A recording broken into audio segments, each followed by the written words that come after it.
Hello नमस्कार दोस्तों, मेरे चैनल में आप सभी का स्वागत है। KIIT यूनिवर्सिटी, जिसमें बहुत सारे बच्चे पढ़ने के लिए जाते हैं। यहाँ तक कि उस कॉलेज में नेपाल से भी बहुत सारे लड़के लड़कियाँ पढ़ने के लिए जाते हैं।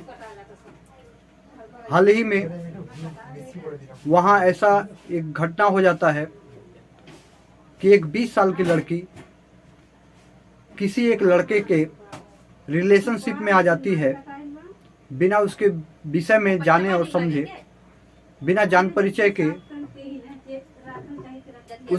उस लड़के के विषय में अच्छी तरह से बिना जानकारी लिए ही वो 20 साल की उम्र की एक लड़की रिलेशनशिप में आ जाती है और उसके साथ कुछ ऐसा व्यवहार होता है, ब्लैकमेल किया जाता है, उसे शोषण उस पर किया जाता है किसी लड़के के जरिए।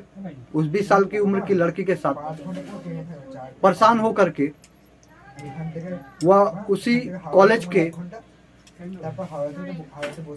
एक ऑफिस जिसमें कंप्लेन करती है, एक बार नहीं बल्कि दो बार कंप्लेन करती है रिलेशनशिप ऑफिस में उसी कॉलेज के। लेकिन उस कंप्लेन पर उस लड़की को कोई सहायता नहीं किया जाता, जिससे परेशान होकर कुछ नहीं समझ पाती है और फिर उसके बाद वो सुसाइड कर लेती है। और इस घटना के होने के बाद भी उस कॉलेज के उत्तराधिकारी लोग, जिनकी जिम्मेदारी बनती है कि उस लड़की के गार्जियनों के पास खबर भेजकर उन्हें यह सब कुछ घटना के विषय में बताया जाए, ये भी वे जरूरी नहीं समझते। बल्कि इसके बदले वो जिस लड़के के कारण से उस लड़की ने खुद का सुसाइड किया, उस लड़के के परिवार को यह जानकारी उस परिवार को दी जाती है कि ताकि इन सारे केसेज को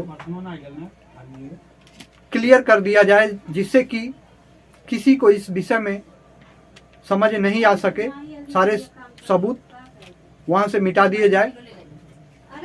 और ऐसा ही करने की कोशिश वह लड़का करता है कि वहां से वह विदेश जाने की तैयारी में निकल पड़ता है।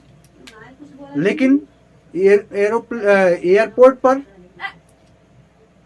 भाग्य ऐसा होता है कि वहां एयरपोर्ट पर जाते ही पुलिस के हाथों में से पकड़ लिए जाते हैं, पुलिस के कस्टडी में लाया जाता है। अभी वह लड़का आरोपी पुलिस कस्टडी में है। बात किसी लड़के या लड़की की नहीं, यहाँ पर बात ये होता है कि जिस पर अन्याय हुआ हो, जिस किसी के साथ भी अन्याय अगर होता हो, उस परिवार को उस अन्याय के बदले उसे न्याय मिलना चाहिए। हर किसी के तरफ से यही सोच और यही जरूरी है कि ऐसा अन्याय किसी के साथ भी ना हो और इस पर कड़ी कार्रवाई जो दोषी हो उस पर होनी चाहिए और न्याय, जिसके साथ अन्याय हुआ है उसके साथ न्याय हो। जय हिंद, जय भारत।